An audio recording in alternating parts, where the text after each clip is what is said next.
everyone, I'm Miss Gabi and welcome back for another episode of the Try-Brarians. Today, we're focusing on the lunch break you want to take, and we will be making some bento box lunches. Now, if you're anything like me, maybe you don't take a lunch break like you should, right? Good life choices.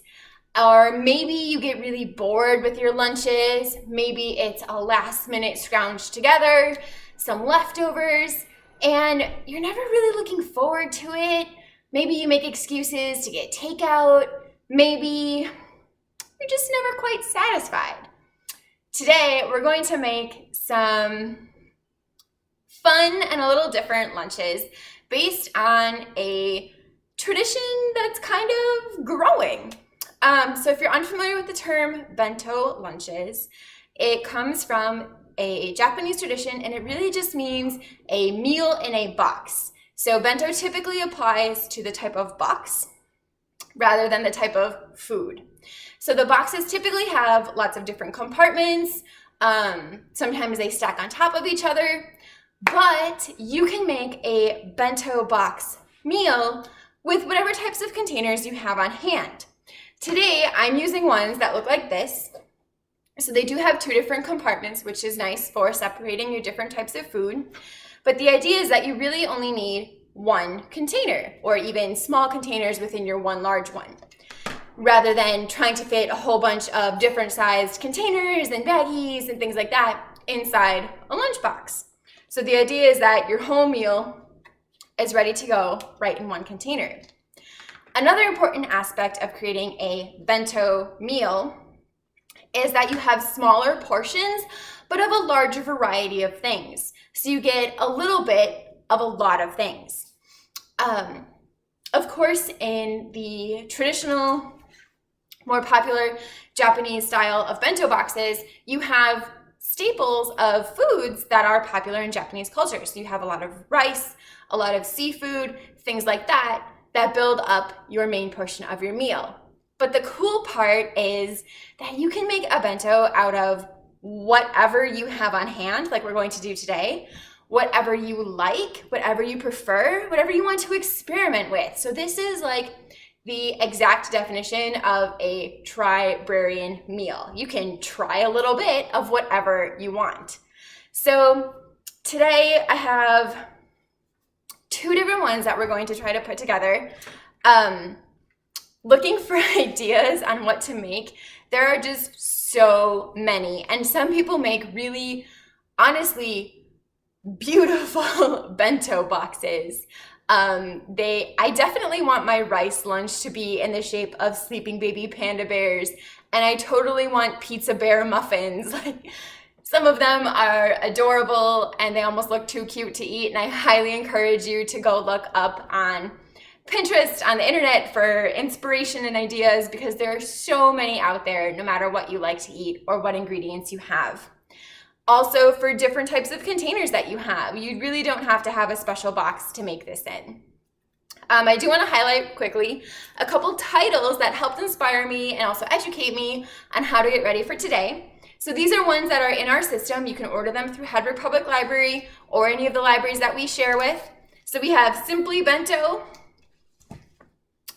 Everyday Bento. This one is really fun for ones that are appealing to kids. So like there are Animal Farm ones or farm animal ones, Lego shapes, things like that.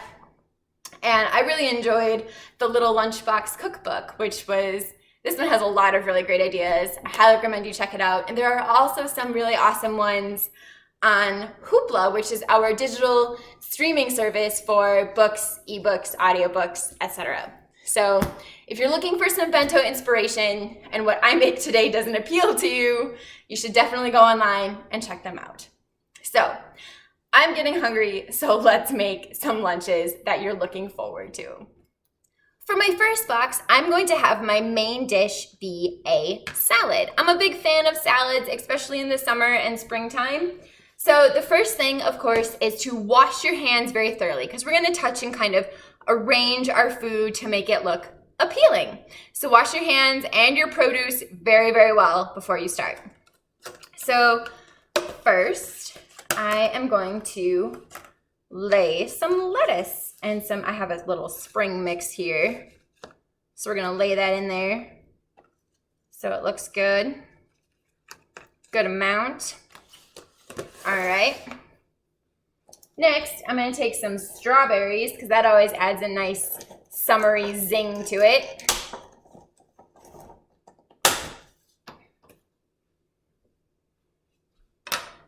And I am going to cut my strawberry.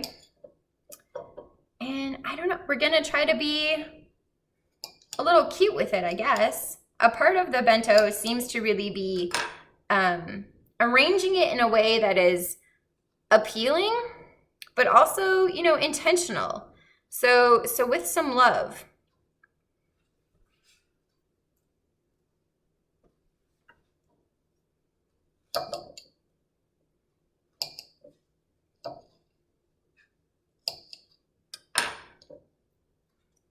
So we're making some strawberry, we'll call them florets, flower-ish shapes in there.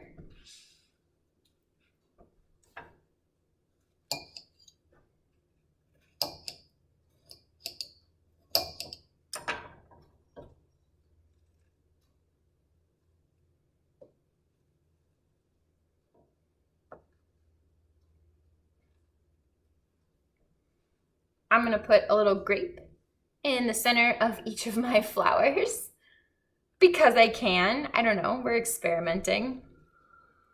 I like some grapes in my salad.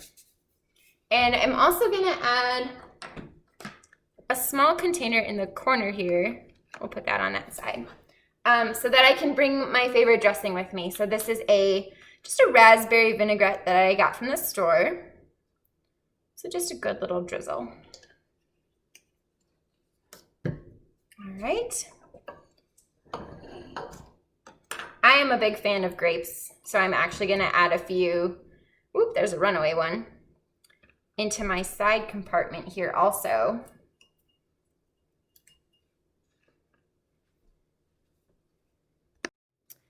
And then to make sure that I get some good protein in my lunch, I'm going to use a cupcake liner.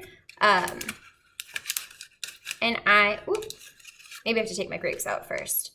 Like I said, this is an experiment. Luckily, everything is clean. Oh, that's a better idea. Okay. So to get some protein in my lunch, I'm going to add a little bit of trail mix in there. I like this trail mix because it has some cranberries, it has pepitas, and a little bit of white chocolate. Just for a little sweetness. And maybe I have to tuck my grapes around it so that it kind of helps everything stay put. Okay, that seems to be okay. So part of the idea is that you pack your box tightly so that everything stays put. And then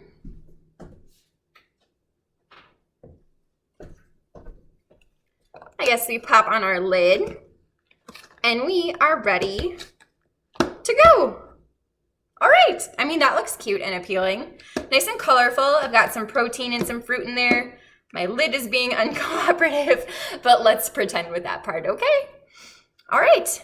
I am definitely a grazing type of person. That's my own personal food habit, so I obviously add to your own. But I would eat that, and I'd look forward to that, and it'll fit nicely in my lunchbox or just even really simply in my work bag. So you can also add a lid to your individual containers if you have them. I know some of the book recipes recommended using silicone cupcake liners to kind of keep things sturdy, but then they're also reusable. But okay, if I can make the lid to stick, that'll be perfect for bento box number 1. All right. Let's see what we can come up with for bento box 2. All right, so for bento box 2, I am going to make a good old sandwich. Sometimes I think that's probably one of the most traditional lunch foods is just a good cold sandwich. I actually don't eat this kind. but people in this house will. So here we go. Because we're not about wasting food, just for the sake of a demonstration. So I've got some, oh my goodness, some Miracle Whip, because that's what they like. I have some cheese. I'm gonna put a nice slice of pepper jack cheese on there. Again, making sure you and your produce and your utensils are nice and clean for when you're handling food. All right.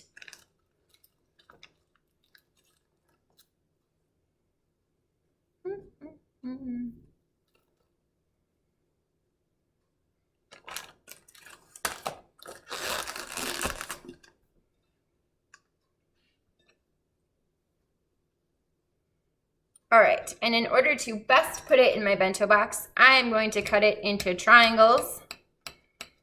Because if you ever grew up, you know that your sandwiches need to be cut in triangles for them to be delicious.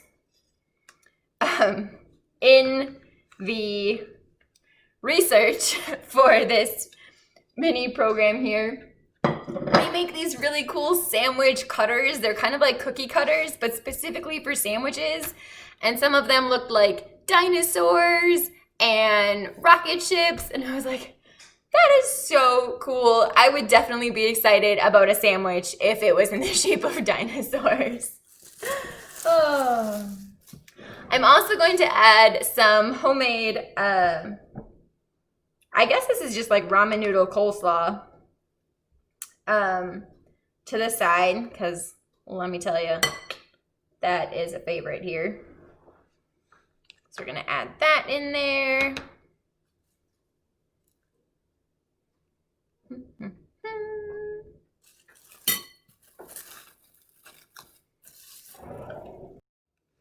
All right, we're also gonna add some carrots over here because I feel like we need a vegetable.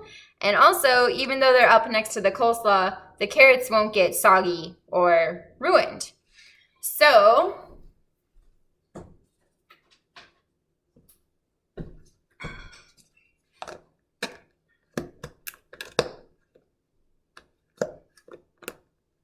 oh, hey, that one closes. There we are with box number 2. I'm pretty excited about this actually, just for the sake of how easily it will fit into my lunchbox. You know, my sandwich won't get crushed, things won't leak or spill, and it's not, I also have less dishes to do when I get home, so that's exciting. So we have 2 bento box lunches. I don't know, that was really easy. So I was in the preparation and looking for ideas and inspiration. I was really worried that these would take a long time.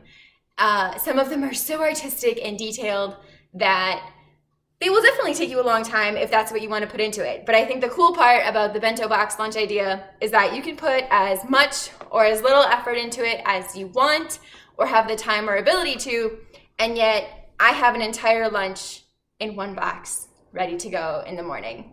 And these were easy. I mean, I could literally stack them in the fridge like this and just grab one on Monday, grab one on Tuesday, grab one on Wednesday, you know, for all you meal preppers out there.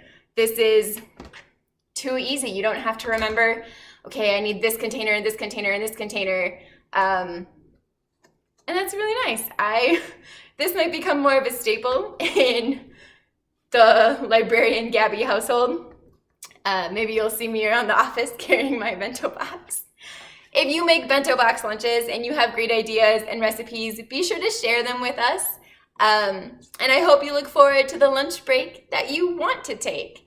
So thanks for joining us today for a pretty quick, pretty easy Try-Brarians. I'm excited that that was so easy.